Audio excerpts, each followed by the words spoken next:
जय हिंद everyone. Welcome back to the channel. मेरा नाम है आशीष और मेरे साथ आज हम लोग बात करने वाले पंचवर्षीय योजना पे। पंचवर्षीय योजना जिन्हें इंग्लिश में 5 ईयर प्लान्स भी कहते हैं। अच्छा, वनडे एग्ज़ाम्स में ये टॉपिक काफ़ी अच्छी खासी वेटेज रख रहा है, चाहे कोई भी एग्ज़ाम हो। हर एग्ज़ाम में एक दो क्वेश्चन इसके देखने को मिल जाते हैं और ये क्लास बाइलिंगुअल होने वाली है, तो लैंग्वेज को लेकर किसी को इशू आने वाले नहीं है। पंचवर्षीय योजना आखिर थी क्या इसके मेन ऑब्जेक्टिव्स थे, क्या इसका टाइम पीरियड था, आज हम इस सब पे बात करेंगे। पंचवर्षीय योजना को अगर देखें तो ये दो शब्दों से मिलकर बना है, एक पंच और वर्षीय, यानी कि ऐसी कोई योजना जो 5 वर्षों के लिए 5 ईयर्स के लिए लेके आई जाती थी उसे कहते थे पंचवर्षीय योजना। ऐसी कोई योजना जो 5 वर्षों के लिए देश के अंदर लागू की जाती थी उसे कहते थे पंचवर्षीय योजना। अच्छा, 5 वर्षों के बाद फिर क्या होता था?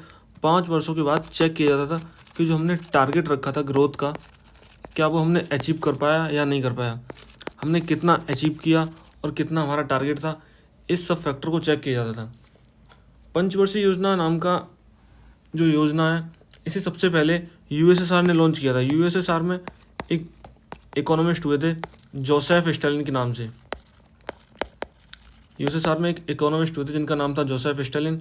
इन्होंने सन 1928 में सबसे पहले पंचवर्षीय योजना को लागू किया था, इंट्रोड्यूस किया था कि ऐसी किसी योजना के माध्यम से देश की अर्थव्यवस्था को सुधारा जा सकता है। इंडिया ने पंचवर्षीय योजना यूएसएसआर से ही कॉपी किया। यूएसएसआर का मतलब है जो प्रेजेंट टाइम पे रूस और बेलारूस जो देश बन के निकल के आए, वो आज के टाइम वो लास्ट टाइम यूएसएसआर के नाम से जाने जाते थे। यूएसएसआर एक तरीके से समझ सकते हैं कि ग्रुप ऑफ कंट्रीज़ था किसी टाइम पे, जैसे कि आज के टाइम पे यूरोपियन यूनियन है। यूरोपियन यूनियन में कई सारे देश हैं, ऐसे ही यूएसएसआर था जिसमें कई सारे देश थे जो प्रेजेंट में रूस और बेलारूस के नाम से जाने जाते हैं। बात करें तो सबसे पहली पंचवर्षीय योजना 1951 में आई थी। इस योजना का टाइम पीरियड सबसे पहले जो स्टार्टिंग टाइम है उसे बिल्कुल दिमाग में रखना, क्योंकि अगर हमने इसे याद कर लिया तो यहाँ से आगे की योजना याद करने में आसानी होगी। जो पंचवर्षीय योजना हमारी स्टार्ट होती है वो 1951 से स्टार्ट होंगी, इसलिए पहली पंचवर्षीय योजना होगी 1951 से। कितने सालों के लिए रहेगी ये? 5 वर्ष के लिए। 1951 में अगर 5 जोड़ेंगे तो कितने टाइम तक रहेगी? 1956 तक। ऐसे ही फिर 5 जोड़ेंगे तो 1961 तक सेकेंड हो जाएगी। यानी कि हम कह सकते हैं कि पहली पंचवर्षीय योजना यानी फर्स्ट पंचवर्षीय योजना आई थी 1951 में। कब तक रही थी? 1956 तक। और सेकेंड आई थी 1956 में, जो कि रही कब तक थी? 1961 तक। कई बार ये क्वेश्चन देखने को मिला है कि जो पंचवर्षीय योजनाओं को लेके बातें बताई गई थी, इकोनॉमिक प्लान को लेके जो बातें बताई गई थी, क्या ये कहीं संविधान में मेंशन है? तो इसका आंसर है नहीं। इनका कोई भी कहीं भी संविधान में जिक्र नहीं है, यानी कि ये कॉन्स्टिट्यूशनल बॉडी नहीं है। कॉन्स्टिट्यूशनल बॉडी का मतलब होता है ऐसी बॉडी जो कि संविधान में मेंशन हो। इसका हमारे संविधान में कोई मेंशन नहीं मिलता है। ये सिर्फ एक एडवाइजरी कमेटी की तरह काम करती है, यानी कि किसी की एडवाइस पे जो लागू की गई थी उन्हें कहते हैं पंचवर्षीय योजना। इसके लागू होने से पहले देश के अंदर एक समिति बिठाई गई थी, जिस समिति का नाम था केसी नियोगी समिति। इसका नाम था केसी नियोगी समिति। इस समिति का काम था कि जो पंचवर्षीय योजना नाम की जो योजना देश के अंदर लागू की जा रही है, इसके क्या लाभ होंगे, क्या सच में इससे कोई देश को हित रहेगा, या इसके लिए केसी नियोगी समिति ने सलाह दी कि देश में सबसे पहले योजनाओं से पहले एक प्लानिंग कमीशन नाम का कमीशन बिठाया जाना चाहिए, जो कि ये डिसाइड करेगा कि किस योजना में कितनी ग्रोथ होनी है, क्या उसके मेन गोल होने हैं। इन सबको डिसाइड करने के लिए प्लानिंग कमीशन नाम का एक कमीशन बनाना चाहिए। प्लानिंग कमीशन जो कि 1950 मार्च में बनाया गया था, यानी कि मार्च 1950 में इसका एस्टेब्लिशमेंट हुआ था। इसका जो हेड होता है यानी कि अध्यक्ष जो होता है वो बाई डिफ़ॉल्ट पीएम रहता है। बाई डिफ़ॉल्ट का मतलब होता है कि आपने कोई पद संभाला, जैसे पीएम का पद संभाला, तो आप बाई डिफ़ॉल्ट इसके भी चेयरमैन यानी चेयरपर्सन बन गए। आपने इसके लिए कोई एफर्ट्स नहीं किया और आप ऑटोमेटिक इसके भी चेयरपर्सन बन गए। तो बात करते हैं आगे।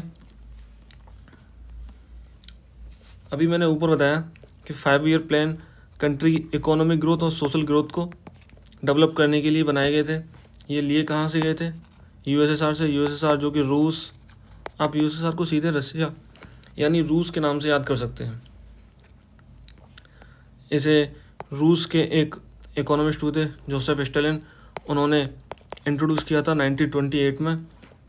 इसके अलावा बात करते हैं इकोनॉमिक प्लान है जो, उन पर कौन लॉ बना सकता है, कौन उस पर रूल बना सकता है, क्या देश के अंदर कितना विकास होना चाहिए, क्या इकोनॉमिकल स्थिति है, उस पर कितना सुधार होने के लिए क्या क्या कार्य किए जाने चाहिए, इसके लिए रूल कौन बना सकता है। तो इकोनॉमिक प्लान को लेके मेंशन मिलता है 7वीं अनुसूची में। 7वीं अनुसूची में 3 लिस्ट दी गई हैं। एक है सेंट्रल लिस्ट, एक है स्टेट लिस्ट और एक है इन दोनों की मिली हुई कनकरेंट लिस्ट।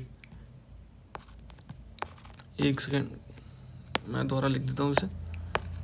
इन दोनों की मिली हुई एक लिस्ट निकल के आई थी जिसे बोलते हैं कॉनकरेंट लिस्ट। यहाँ देख सकते हैं सेंट्रल लिस्ट वो लिस्ट थी जिसमें रूल मेकिंग पावर सिर्फ सेंटर के पास थी, जैसे कि डिफेंस का सेक्टर हो गया, बैंकिंग हो गया, करेंसी यानी कि मुद्रास्फीति वगैरह, यानी कि जो हमारी नोटबंदी वगैरह है, इस सब को लेके केवल सेंट्रल लॉ बना सकता है, केंद्र नियम बना सकता है। इसके अलावा एक थी स्टेट गवर्नमेंट लिस्ट, यानी कि इसमें स्टेट गवर्नमेंट इंटरफेयर कर सकती है। इसमें पुलिस के जो लेके रूल्स होते हैं, नियम कानून होते हैं, वो स्टेट गवर्नमेंट डिसाइड करती है। व्यापार और एग्रीकल्चर को लेके स्टेट गवर्नमेंट। कुछ चीज़ें ऐसी थी जिन पर स्टेट और सेंटर दोनों लॉ बना सकते हैं, जैसे कि एजुकेशन हो गया, यानी शिक्षा पे स्टेट भी लॉ बना सकता है और सेंटर भी लॉ बना सकता है। ऐसी फॉरेस्ट हो गया, ट्रेड हो गया। इसी में हमें मेंशन मिलता है कि इकोनॉमिक प्लान, इस पर कौन लॉ बनाएगा? इस पर यूनियन लिस्ट यानी कि सेंटर और स्टेट दोनों लॉ बना सकते हैं, इसलिए इसे रखा गया कॉनकरेंट लिस्ट में। इसके अलावा बात करते हैं प्लानिंग कमीशन की, यानी पंचवर्षीय योजनाओं से पहले जो प्लानिंग कमीशन लाया गया था, यानी योजना आयोग लेके आया गया था, उसके बारे में बात करते हैं। मैंने अभी ऊपर बताया कि केसी नियोगी सलाहकार समिति, जो केसी नियोगी की जो समिति बिठाई गई थी, उससे डिसाइड किया गया था कि देश के अंदर ऐसा कोई कमीशन होना चाहिए जो सिर्फ ये डिसाइड करेगा कि पंचवर्षीय योजना में कौन सी पंचवर्षीय योजना का क्या रोल है, कितनी उसकी ग्रोथ रेट है, कितना टारगेट है और कितना अचीव किया। इसका हेडक्वार्टर दिल्ली है। कभी पूछ लिया जाता है कि प्लानिंग कमीशन का हेडक्वार्टर कहाँ है। इसका एस्टेब्लिशमेंट हुआ था, यानी कि इसकी स्थापना हुई थी मार्च 1950 में। अभी बताया मैंने ऊपर, बाई डिफ़ॉल्ट इसका अध्यक्ष होता है, वो होता है पीएम। तो इस अकॉर्डिंग सबसे पहला जो प्रथम अध्यक्ष बने थे, यानी कि फर्स्ट अध्यक्ष बने थे, वो थे हमारे पंडित जवाहरलाल नेहरू, जिसे मैं शॉर्ट में पीटी नेहरू लिखूँगा। और जो लास्ट इसके अध्यक्ष बने थे, वो बने थे प्रधानमंत्री नरेंद्र मोदी जी, जिसे मैं शॉर्ट में मोदी जी के नाम से लिख रहा हूँ। तो याद रखना कि सबसे इसके पहले जो अध्यक्ष बने थे वो थे पंडित जवाहरलाल नेहरू, और जो लास्ट थे वो थे मोदी जी। अभी ऊपर बताया कि ये कॉन्स्टिट्यूशनल बॉडी नहीं है, इसका कोई जिक्र संविधान में मिलता नहीं है, तो इसलिए इसे कॉन्स्टिट्यूशनल बॉडी नहीं कहेंगे। ये सिर्फ एक एडवाइजरी कमेटी है जिसका काम है कि एडवाइस देना, ताकि योजनाओं में जो ग्रोथ रेट है वो सुचारू ढंग से चल सके। इसके अलावा बात करते हैं पहली पंचवर्षीय योजना को लेके। पहली पंचवर्षीय योजना पर पहुंचने से पहले एक बार प्लानिंग कमीशन और नीति आयोग में जो ट्रांसफॉर्मेशन हुआ, गवर्नमेंट ने जो प्लानिंग कमीशन को ख़त्म करके नीति आयोग लेके आया, उस पर बात करते हैं। प्लानिंग कमीशन अभी मैंने बताया 1950 मार्च, यानी कि मार्च 1950 में देश के अंदर लागू किया गया था, देश के अंदर लाया गया था। ये केसी नियोगी समिति थी जिसकी सलाह पर लाया गया था। प्लानिंग कमीशन का काम था कि योजना का मूल्यांकन करना, योजना को चेक करना कि हमने कितना टारगेट रखा था और कितनी अचीव कर ली ग्रोथ। इस सब को लेकर प्लानिंग कमीशन काम करता था।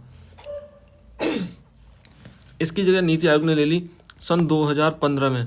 2014 लास्ट में जाके मोदी जी ने, जो मौजूदा गवर्नमेंट बन के आई थी 2014 में हुए थे चुनाव के बाद मोदी जी की बीजेपी गवर्नमेंट बन के आई थी, तो मोदी जी ने नीति आयोग प्लानिंग कमीशन की जगह पर स्थापित कर दिया था।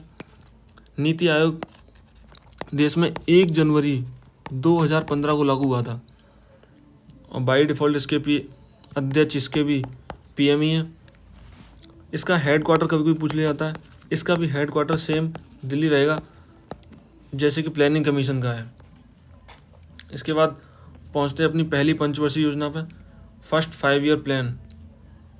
First 5 year plan starting time मैंने बताया, सबसे इम्पोर्टेंट साल है ना वो 1951 है। इसमें 5 साल जोड़ दो तो 1956 हो जाएगा। सेम ऐसे ही करके पंचवर्षीय योजना आगे चलती रहेंगी। 1956 फिर उसमें 5 जोड़ेंगे तो कितना हो जाएगा 1961।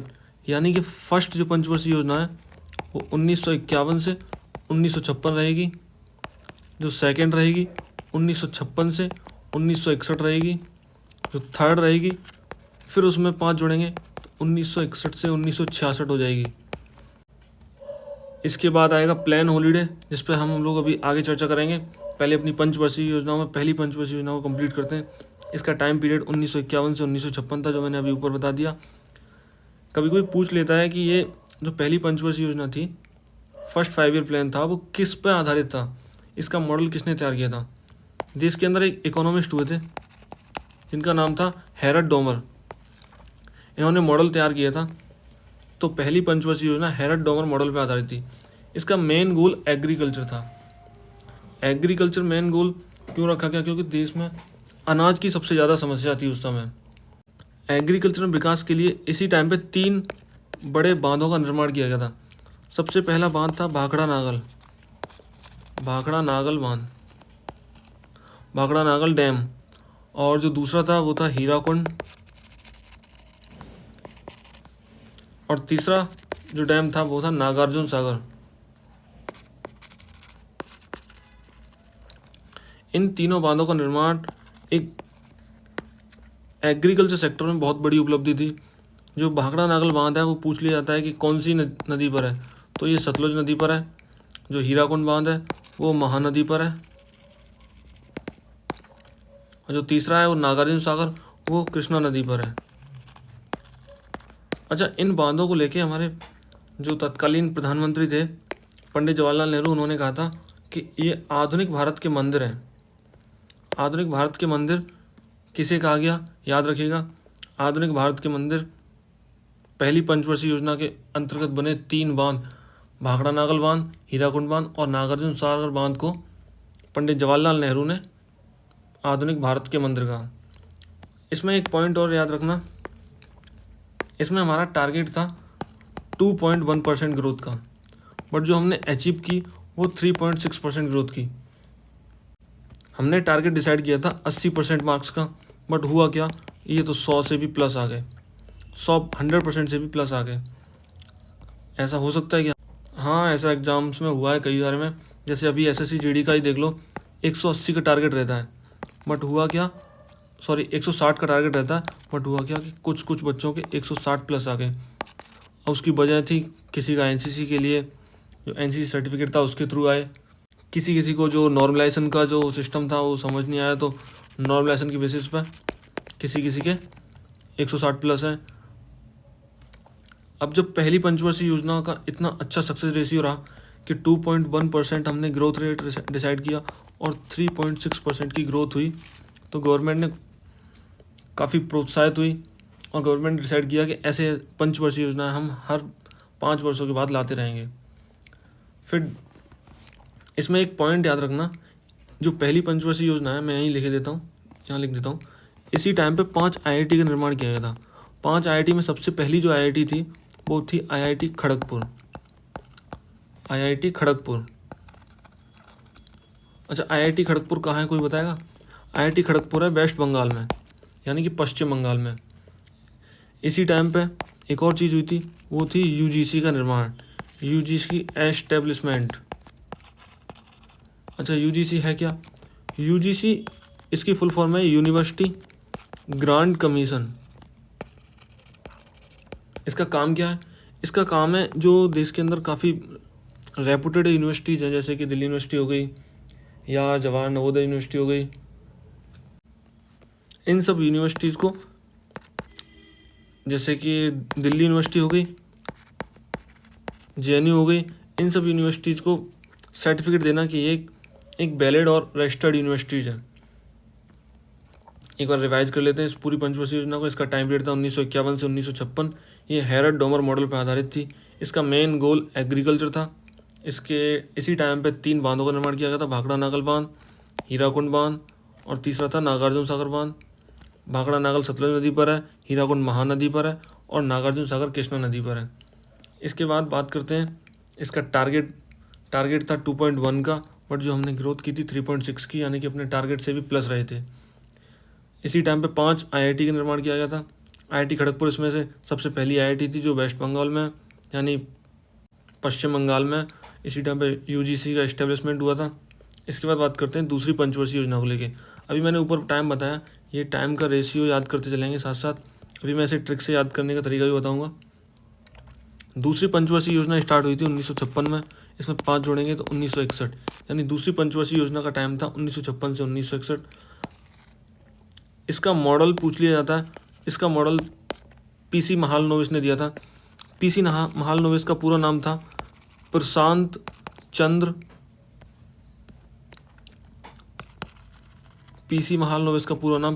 चंद्र महालनोबिस था। इनकी याद में 29 जून को यानी 29 जून को देश के अंदर ISD यानी इंडियन स्टैटिक्स डे के नाम से एक दिन मनाया जाता है, एक दिवस मनाया जाता है, जिसे हिंदी में कहते हैं भारतीय सांख्यिकी दिवस।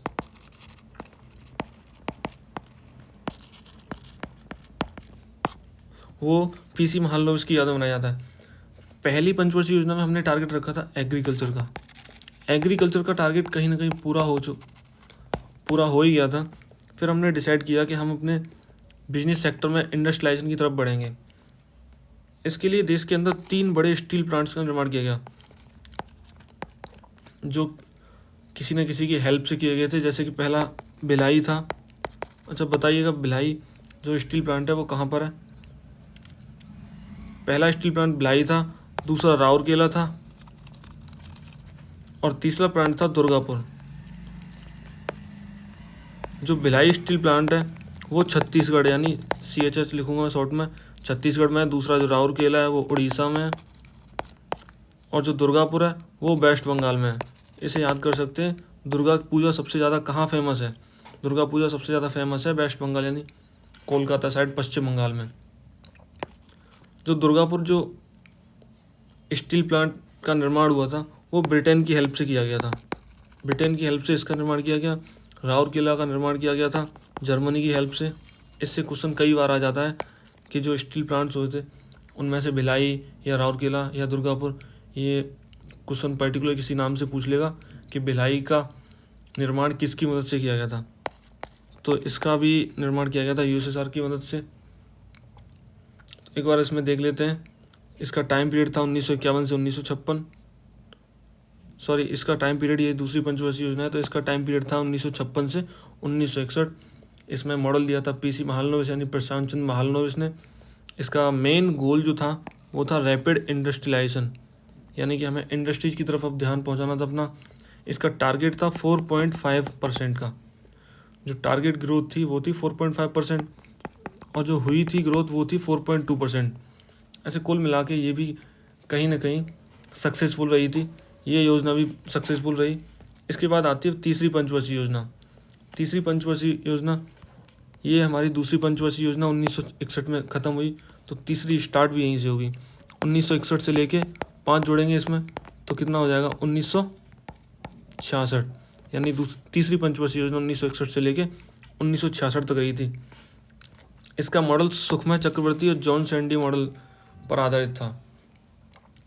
इससे सवाल आ जाता है कई बार कि ये मॉडल किसने दिया था। इसका मॉडल दिया था सुखमय चक्रवर्ती और जॉन सैंडी ने। कई टीचर्स बताते हैं कि ये गडगिल मॉडल पर आधारित थी, जबकि ऐसा नहीं है। गडगिल मॉडल नहीं है कोई, गडगिल एक फॉर्मूला है जो कि 4th पंचवर्षीय योजना में लागू हुआ था। 4th पंचवर्षीय योजना में गडगिल फॉर्मूला यूज किया गया था, ना कि कोई मॉडल है। इसका गोल था सेल्फ रिलायंस, यानी कि हमें अब आत्मनिर्भरता की ओर बढ़ना है। इसका टारगेट था 5.6%, अचीव किया था हमने 2.4%। तीसरी पंचवर्षीय योजना कहीं ना कहीं असफल रही थी। इसमें सबसे बड़े कुछ रीजंस भी थे, अभी उस पर बाद में बात करेंगे। तो इसकी असफलता के कारणों में एक कारण आता है सूखा पड़ गया था, एक युद्ध की सिचुएशन थी 2 देशों के साथ युद्ध किया था हमने, 2 हमारे पीएम्स की डेथ हुई थी, और बाकी कई सारे छोटे मोटे फैक्टर हैं जिन्हें गिना भी नहीं जाता। अच्छा, इसी टाइम पे देश में जब अनाज की किल्लत आई, क्योंकि बाहर यानी जहाँ भी युद्ध होते हैं तो वहाँ हर चीज़ महंगी हो जाती है, और जब चीज़ें महंगी हो गई तो लोगों के पास खाने के लिए समस्याएं उत्पन्न होने लगी। इसी टाइम पे फिर जाके एफसीआई का निर्माण किया गया था, जिसका निर्माण 1965 में हुआ था। एफसीआई के साथ साथ आईडीबीआई, इसका भी निर्माण किया गया था। इसकी फुल फॉर्म होती है industrial development bank of India. अच्छा, ऊपर मैंने अभी लिखा एफसीआई। एफसीआई क्या है आखिर? FCI food corporation of India है, यानी कि इसका काम है जो अनाज एक्स्ट्रा अनाज है उसे संचित करके रखना, यानी इकट्ठा करके रखना, जिससे कि भविष्य में अगर कोई युद्ध लायक सिचुएशन बनती है तो वो अनाज काम आ सके। इसी टाइम पे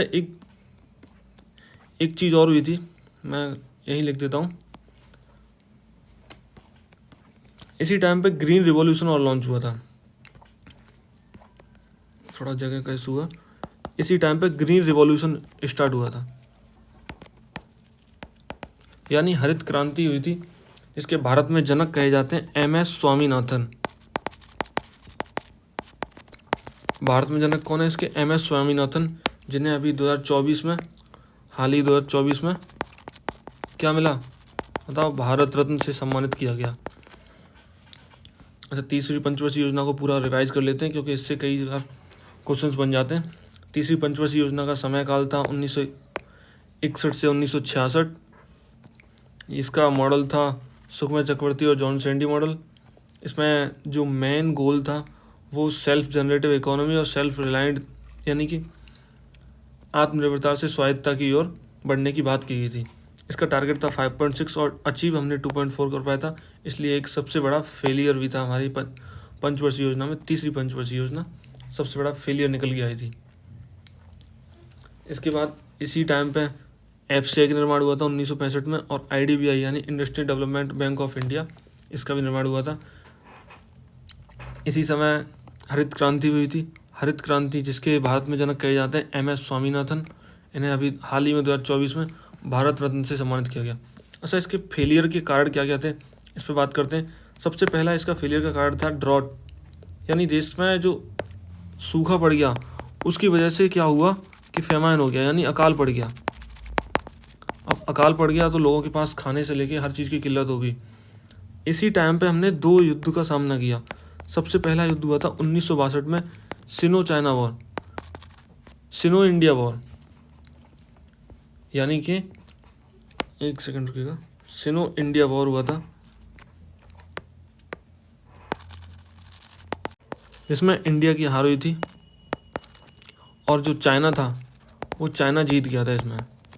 इसके अलावा इसको देखते हैं, पाकिस्तान ने भी ट्राई किया कि हम भी क्यों ना ऐसे में मौका चुन लें और इंडिया को हरा दें। तो इसके बाद 1965 में जो वॉर हुआ था वो हुआ था इंडो पाक वॉर, यानी इंडिया और पाकिस्तान का वॉर, जिसमें पाकिस्तान को मुँह की खानी पड़ी थी और इंडिया की विजय हुई थी। इसके बाद जो तीसरा जो मेन रीज़न था इसके फेलियर का वो था डेथ ऑफ 2 PMs। मैंने अभी बताया कि 2 प्रधानमंत्री की इसी टाइम पे डेथ हो गई थी, इसमें एक थे जवाहरलाल नेहरू और दूसरे थे लाल बहादुर शास्त्री। ये 3 मेजर रीजन्स थे तीसरी पंचवर्षीय योजना के फेल होने के। अच्छा, लाल बहादुर शास्त्री ने इसी समय पे एक नारा दिया था, क्योंकि किसान खेतों में लड़ रहा था इस समय और जवान युद्ध भूमि में लड़ रहा था। तो इसी समय पे लाल बहादुर शास्त्री ने नारा दिया था, जय जवान जय किसान। तीसरी पंचवर्षीय योजना के फेलियर के बाद गवर्नमेंट भी लाइक बेकार है भैया, मैं तो टूट गया। फिर गवर्नमेंट ने डिसाइड किया कि हम कुछ टाइम के लिए प्लान हॉलीडे रखते हैं। आखिर प्लान हॉलीडे था क्या? प्लान हॉलीडे का मतलब था जो हमने टारगेट डिसाइड किए थे उसमें से कुछ टारगेट जो छूट गए उन्हें पूरा करना। जैसे हमने टारगेट इस वाले में डिसाइड किया था 5.6 का, बट अचीव कितना कर पाया? 2.4 का। तो कुछ टारगेट्स छूट गए थे, कुछ चीज़ें छूट गई थी, उन्हें पहले पूरा करना, इसलिए रखे गए प्लान हॉलीडे। प्लान हॉलीडे याद करने के लिए मैं एक ट्रिक बता रहा हूँ, उसे याद कर लेना। ट्रिक मान लो या कोई कोड मान लो, कुछ भी मान लो, इसे दिमाग में 3-2-2 याद कर लो। 3-2-2 का मीनिंग है 3-2, यानी आफ्टर 3 प्लान्स फॉर 3 ईयर्स, इतना याद रखना। After 2 plan for 2 years, again after 2 plans for 2 years. अब आपको कहीं ना कहीं पूरे प्लान हॉलीडे याद हो गए, कहीं ना कहीं पूरी पंचवर्षीय योजना याद हो गई। कैसे, अब मैं बताता हूँ। सबसे पहली पंचवर्षीय योजना मैंने सन बताई थी 1951 को, दिमाग में बिल्कुल बैठा लो। 1951 में 5 जोड़ेंगे तो 1956। दूसरी कितनी आएगी 1956 से 1961। तीसरी कितनी आएगी 1961 से 1966। क्या हुआ, इस लाइन को पढ़ो फिर। आफ्टर 3 प्लान्स, यानी कि ये 3 प्लान खत्म हो गए। आफ्टर 3 प्लान्स फॉर 3 ईयर, अब 1966 से फॉर 3 ईयर यानी 1969 तक ये हो जाएगा हमारा first plan holiday. After 3 year for 3 years, इसके बाद 1969 से फिर से अगेन अपनी पंचवर्षीय योजना स्टार्ट होगी। वो चलेगी कब तक चलेगी 1974 तक। फिर 1974 से अगेन 5 साल के लिए पंचवर्षीय योजना बनाई जाएगी। बट कहीं ना कहीं इस समय इमरजेंसी की सिचुएशन थी, तो चुनाव द्वारा हुए थे, कई वजह थी, इसलिए ये योजना 4 साल ही चल पाई थी, तो 1978 तक। यहाँ तक क्या याद हो गया। अब मैंने क्या बताया, आफ्टर 2 प्लान्स, यानी कि 2 प्लान के बाद यहाँ से ख़त्म हो गए, यहाँ के बाद ये 2 प्लान हुए, उसके बाद फॉर 2 ईयर्स, यानी 1978 से 1980 तक अगेन प्लेन हॉलीडे रहेगा। वैसे ये मुख्य रूप से प्लेन हॉलीडे नहीं था, इस टाइम पे एक दूसरी योजना लाई गई थी, जो गवर्नमेंट चेंज हुई थी, जो मौजूदा गवर्नमेंट थी उसने डिसाइड किया था कि हम पंचवर्षीय योजना ख़त्म करेंगे और इसकी जगह रोलिंग प्लान लेके आएंगे, यानी अनवरत योजना लेके आएंगे। 1980 में फिर से 1980 से दोबारा से पंचवर्षीय योजना स्टार्ट होंगी, क्योंकि 1977 में जो चुनाव हुए थे तो उन्होंने प्लान को यानी योजना को होल्ड पे डाल दिया था। 1980 तक फिर वो योजना अनवरत योजना चली। उसके बाद 1980 में अगेन चुनाव हुए, तब जाके इंदिरा गांधी की सरकार बनी, और 1980 में जाके फिर उन्होंने पंचवर्षीय योजना अगेन स्टार्ट कर दी। तो इसमें 5 जोड़ेंगे तो 1985, फिर 1985 से 1990, यहाँ तक अपनी पंचवर्षीय योजना पूरी होगी। इसके बाद फिर से 2 साल, आफ्टर 3 प्लान्स फॉर 3 ईयर्स। मैं एक बार एक्सप्लेन कर देता हूँ। After 3 plans for 3 years, after 2 plans for 2 years, after 2 plans for 2 years, यानी यहाँ से 1990 से 1992 तक फिर से ये अगेन ये प्लान हॉलीडे रहेगा। यहाँ पर रोलिंग प्लान आया था, यानी कि अनवरत योजना आई थी। बाकी ये दोनों प्लान हॉलीडे हैं। यहाँ तक याद हो गई।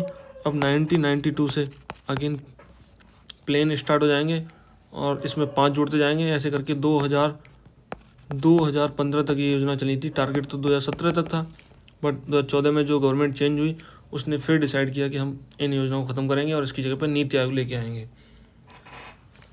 याद हो गया होगा, एक बार रिवीजन कर लेते हैं, दोबारा से समझ लो। 1951 से अपनी योजना स्टार्ट हुई थी। पहली पंचवर्षीय योजना 5 साल के लिए, हर एक योजना 5 साल के लिए थी। 1951 5 जोड़ेंगे तो 1956 तक, 1956 से 1961, 1961 से 1966, 3 साल बाद 3 साल के लिए प्लान हॉलीडे आ गया 1966 से 1969। फिर उसके बाद 1969 से अगेन 5 जोड़ेंगे तो 1974 से 1978। इसके बाद 2 साल के लिए फिर से अनवरत योजना आई, प्लान हॉलीडे बोल सकते हैं इसे। बाद में अगेन 1980 से 1985, 1985 से 1990, फिर से 2 साल बाद प्लेन हॉलीडे आया 1990 से 1992। अब बात करते हैं अपनी चौथी पंचवर्षीय योजना की। चौथी पंचवर्षीय योजना का टाइम था 1969 से 1974। मैं यहाँ पर पॉइंट आउट कर देता हूँ। ये थी हमारी पहली, ये दूसरी, ये होगी तीसरी और ये होगी चौथी पंचवर्षीय योजना, यानी कि 1969 से 1974। इसका जो मेन गोल था वो था ग्रोथ विद स्टेबिलिटी। हमने इतने सारे वॉर देख लिए, डेथ ऑफ 2 PMs देख ली। उसके बाद गवर्नमेंट ने डिसाइड किया कि हमारा गोल रहेगा इस बार स्थिरता के साथ वृद्धि, हमारी चीज़ों में बदलाव ज़्यादा नहीं आने चाहिए। इसका मॉडल तैयार किया था अशोक रुद्रा मेनन, एक जो इकोनॉमिस्ट हुए थे, उन्होंने इसका मॉडल तैयार किया था। ये जो पॉइंट है गडगिल फॉर्मूला, गडगिल किसी ने मॉडल नहीं तैयार किया था, गडगिल एक फॉर्मूला था जो कि चौथी पंचवर्षीय योजना में लागू हुआ था। कई सारे टीचर्स पढ़ाते हैं कि ये गडगिल मॉडल था जो कि चौथी पंचवर्षीय योजना, नहीं, मॉडल नहीं था, ये एक फॉर्मूला था जो चौथी पंचवर्षीय योजना में यूज़ किया गया था। इसमें टारगेट रखा गया था 5.6% का और अचीव ग्रोथ थी वो थी 3.3%। चौथी पंचवर्षीय योजनाओं के टाइम पे 2-3 चीज़ें और हुई थी। इसमें सबसे बड़ा एक मेजर रोल था, वो था कि इसरो का इस्टेब्लिशमेंट इसी टाइम पे हुआ था। इसरो जो कि इसकी फुल फॉर्म होती है इंडियन स्पेस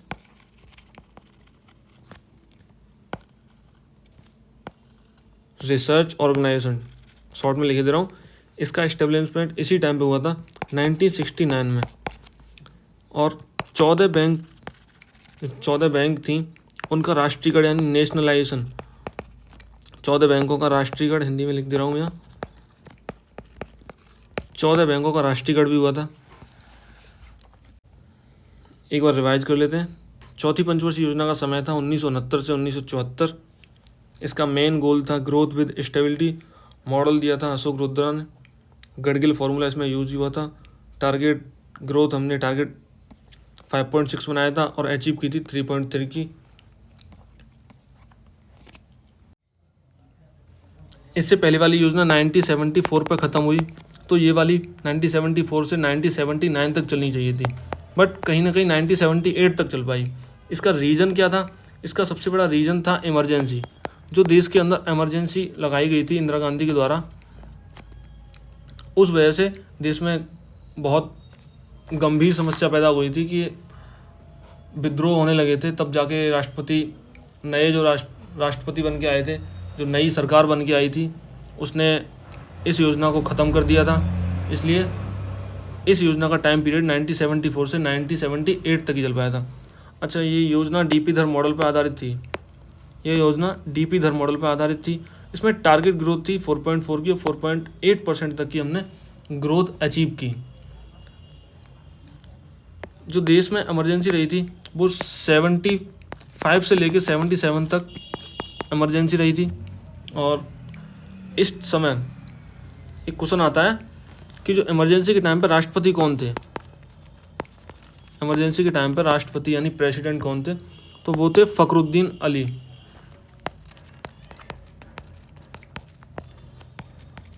इमरजेंसी के टाइम पर राष्ट्रपति कौन थे? फखरुद्दीन अली।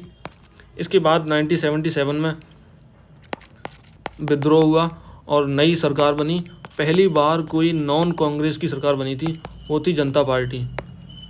पहली बार कोई नॉन कांग्रेस सरकार बनी थी, जो जनता पार्टी की सरकार बनी, जिसके पीएम बने थे मोरारजी देसाई।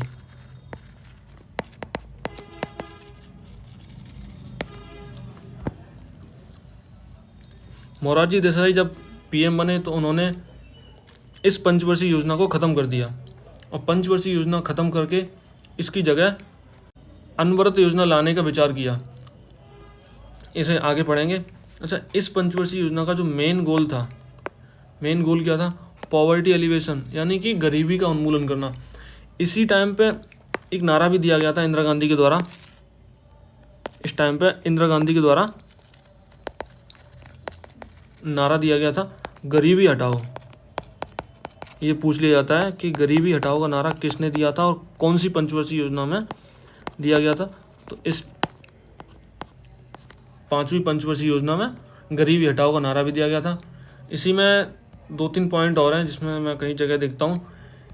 5वीं पंचवर्षीय योजना में आरआरबी का एस्टेब्लिशमेंट हुआ था। आरआरबी क्या है? आरआरबी का एस्टेब्लिशमेंट हुआ था, यानी आरआरबी का निर्माण हुआ था। आरआरबी आखिर है क्या? आरआरबी का मतलब होता है रीजनल यानी क्षेत्रीय, रूरल यानी ग्रामीण बैंक, क्षेत्रीय ग्रामीण बैंक। आरआरबी का गठन इसी टाइम पे हुआ था।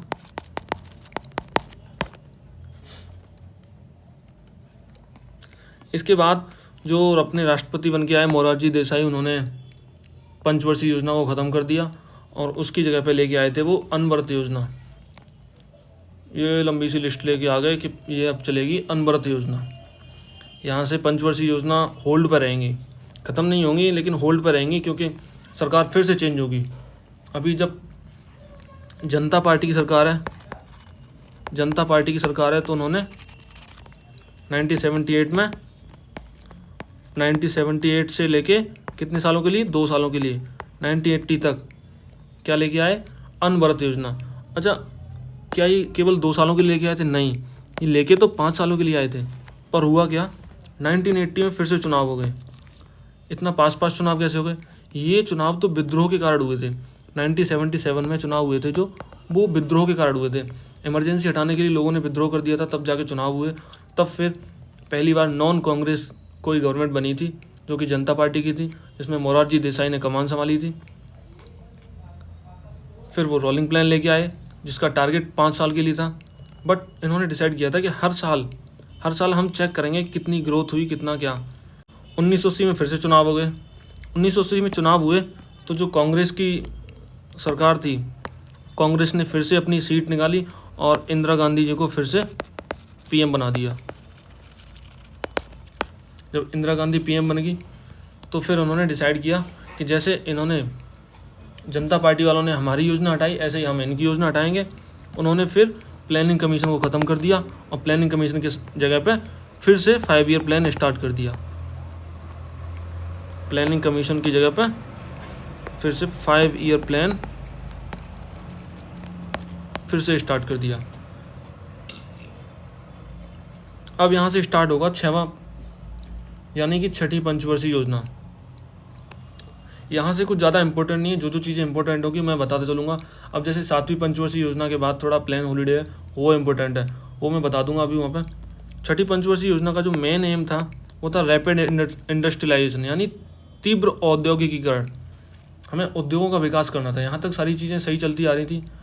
अच्छा, इस योजना का समय काल रहा था 1980 से 1985, क्योंकि 1978 तक 5वीं पंचवर्षीय योजना ख़त्म हो गई थी। 78 से लेके 80 तक अनवरत योजना आ गई थी। उसके बाद 1980 में जब 5 जोड़ेंगे तो कितना होगा, 1985, यानी 1985 तक 6ठी पंचवर्षीय योजना आ गई थी, जिसका एम था रैपिड इंडस्ट्रियलाइजेशन। और इंडस्ट्रियलाइजेशन यानी औद्योगिकरण के लिए इसी टाइम पे नाबार्ड की स्थापना हुई थी। नाबार्ड क्या है?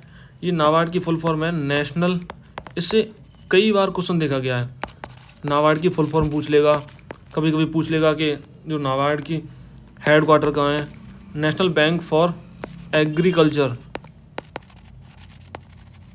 National bank for agriculture and rural development. ये याद रखना, नाबार्ड की स्थापना 6ठी पंचवर्षीय योजना के टाइम पे हुई थी और इसका फुल फॉर्म है national bank for agriculture and rural development. इसका हेड क्वार्टर, मैं इसका हेड क्वार्टर लिखे दे रहा हूँ। हर बार देखा गया है इससे किसी न किसी एग्जाम में क्वेश्चन पूछ लेता है कि नाबार्ड का हेड क्वार्टर कहाँ है। इसका हेड क्वार्टर ज़्यादातर बच्चे दिल्ली मार्क कर देते हैं, जबकि नहीं, इसका हेड क्वार्टर मुंबई है। इसके बाद 7वीं पंचवर्षीय योजना आई थी। 7वीं पंचवर्षीय योजना का जो मेन एम था वो था इकोनॉमिक डेवलपमेंट, यानी आर्थिक विकास करना और खाने के लिए खाद्यान्नों का उत्पन्न करना।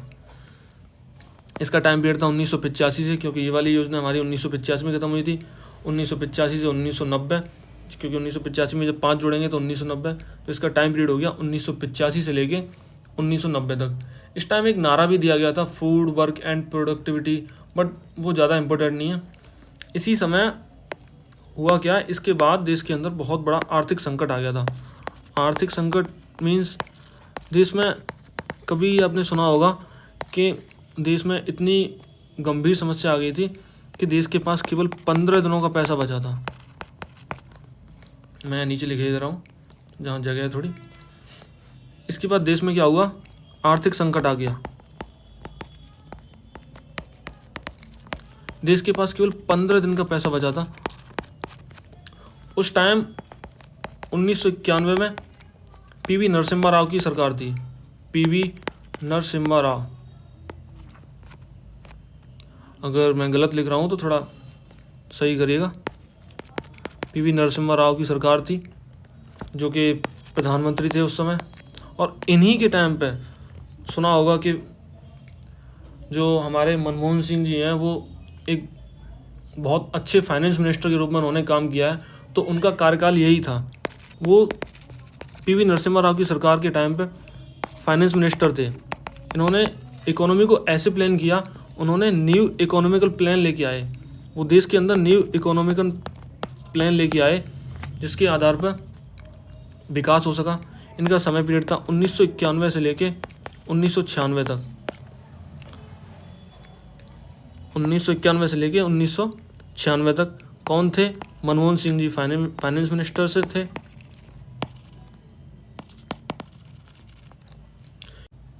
देश आर्थिक संकट से जूझ ही रहा था कि गवर्नमेंट ने डिसाइड किया कि हम कुछ समय के लिए अब प्लान हॉलीडे रखेंगे। बीच में जो आया था वो अनवरत योजना आई थी, वो प्लान हॉलीडे नहीं था। 3-2-2 3 मीन्स 3 योजनाओं के बाद 3 साल के लिए, 2 योजनाओं के बाद 2 साल के लिए, 2 योजनाओं के बाद 2 साल के लिए मीन्स मैंने अभी ऊपर बताया। अब क्या हुआ कि जो बीच में जो ये सेकेंड टाइम जो गैप हुआ है वो एक रोलिंग प्लान था। अभी मैंने एक्सप्लेन किया है ऊपर, ये प्लान हॉलीडे नहीं था, ये दोनों हॉलीडे थे। इसके बाद गवर्नमेंट ने डिसाइड कर दिया कि प्लान हॉलीडे लेके आएंगे हम, फिर से प्लान हॉलीडे रहा। इसका टाइम पीरियड था, मैं थोड़ा जल्दी जल्दी लिख रहा हूँ तो राइटिंग का ज़्यादा इशू ना करें। प्लान हॉलीडे 1990 से लेके 1992 तक था। इसके बाद कुछ ज़्यादा इंपॉर्टेंट नहीं है तो जल्दी जल्दी हम ख़त्म करेंगे। इसके बाद 8वीं पंचवर्षीय योजना आई। 8वीं पंचवर्षीय योजना का समय पीरियड था 1992 से 1997 तक। इसका मेन एम था ह्यूमन रिसोर्स, यानी मानव संसाधनों का विकास कैसे हो। इसका मॉडल था जॉन डब्ल्यू मिलर मॉडल पर आधारित योजना थी एक। इनमें से कुछ ज़्यादा इंपॉर्टेंट नहीं पूछेगा, बस पूछेगा इनका समय पीरियड और ज़्यादा पूछ सकता है मॉडल किसी योजना के जिसके इंपॉर्टेंट है वो मैंने लिख दिए हैं। और बाकी एम कहीं ना कहीं इनका इंपॉर्टेंट रहता है और सन इंपॉर्टेंट रहता है, बाकी कुछ इंपॉर्टेंट नहीं है। स्टार्टिंग की 6-7 योजनाओं में बहुत कुछ इंपॉर्टेंट था जो मैंने एक्सप्लेन कर दिया है। इसके बाद आएगी 9वीं पंचवर्षीय योजना यानी 9वीं पंचवर्षीय योजना। 9वीं पंचवर्षीय योजना का एम था development with social justice and equality, यानी कि डेवलपमेंट तो हो रहे थे लेकिन अब हमें ऐसे न्याय संगत बनाना था, तो उसके लिए इसका एम रखा गया था सामाजिक न्याय एवं समता के साथ विकास। इसका टाइम पीरियड था 1997 से लेकर 2002। मैं हाईलाइट किए दे रहा हूँ, तो अब चाहें तो PDF से एक बार रीडिंग लगा सकते हैं। इसके बाद आई 10वीं पंचवर्षीय योजना। 10वीं पंचवर्षीय योजना का टाइम पीरियड था 2002 से लेकर 2007 तक। इसका एम था सेल्फ एम्प्लॉयमेंट। 11वीं पंचवर्षीय योजना का टाइम पीरियड था 2007 से लेकर 2012। इसमें था poverty alleviation and health services, यानी कि विकास तो कर रहे थे हम लेकिन कहीं ना कहीं गरीबी अभी तक ख़त्म नहीं हो पाई थी जो हमने टारगेट डिसाइड किए थे। तब जाके इसका एम रखा गया, गवर्नमेंट ने डिसाइड किया कि इसका एम रहेगा पॉवर्टी एलिवेशन यानी गरीबी उन्मूलन। इसके बाद आएगी 12वीं पंचवर्षीय योजना। ये कहीं ना कहीं थोड़ी इंपॉर्टेंट है, इसमें से क्वेश्चन आ जाते हैं कभी कभार। पंचवर्षीय योजनाओं में सबसे लास्ट योजना इसे क्यों कहा जाता है, क्योंकि 2012 से लेकर 2017 का इसका टाइम पीरियड था, बट इसे 2015 में ख़त्म कर दिया गया। इसकी जगह नीति आयोग लेके आए। इसका टाइम पीरियड 2012 से 2017, बट हुआ क्या कि 2014 में चुनाव हो गए। 2014 में चुनाव हुए और चुनाव के बाद न्यू गवर्नमेंट जो आई वो आई बीजेपी के जो PM बने वो बने प्रधानमंत्री नरेंद्र मोदी जी।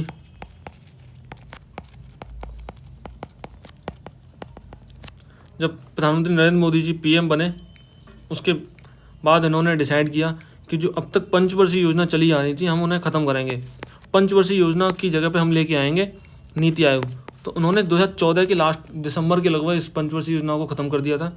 उसकी जगह 1 जनवरी 2015 से नीति आयोग लागू हुआ था, जो मैंने अभी ऊपर भी बताया था। थोड़ा इसे एक्सप्लेन कर देता हूँ। 1 जनवरी याद रखना इसे टाइम डेट को। 1 जनवरी को 2015 को क्या हुआ, नीति आयोग लागू हो गया देश के अंदर।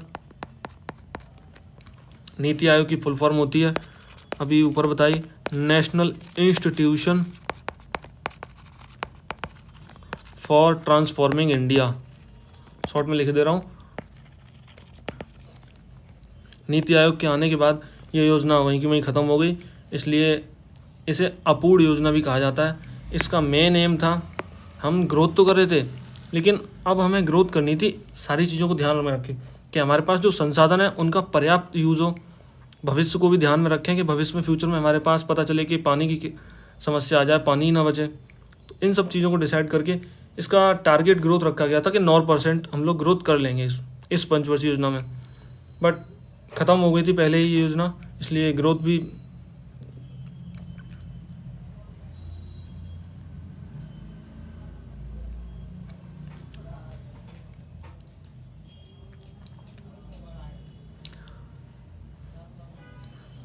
तो आज की ये क्लास यहीं ख़त्म करते हैं।